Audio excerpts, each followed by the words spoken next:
36 কিলোমিটার/ঘন্টা বেগে ধাবমান একটি ট্রেন পথের ধারে একটি পোস্টকে 15 সেকেন্ডে অতিক্রম করে। ট্রেনটির দৈর্ঘ্য কত মিটার? এই ধরনের অঙ্ক করার সহজ পদ্ধতি হলো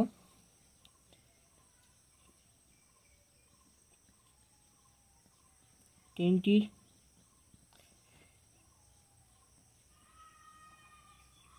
দৈর্ঘ্য সমান সমান ট্রেনটির স্পিড ইন্টু ট্রেনটির সময়, টাইম।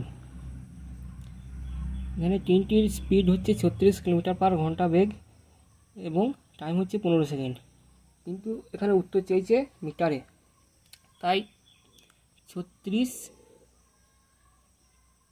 কিলোমিটার/সেকেন্ডটাকে মিটার/সেকেন্ডে পরিণত করে নিতে হবে এবং তার জন্যে এখানে 5/18 গুণ করতে হবে এবং শেষে 15 সেকেন্ড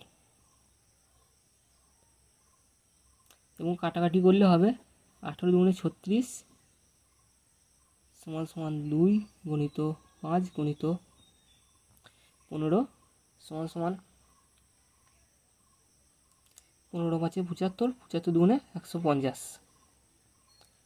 সঠিক উত্তর হয়ে যাবে অপশান সি, 150।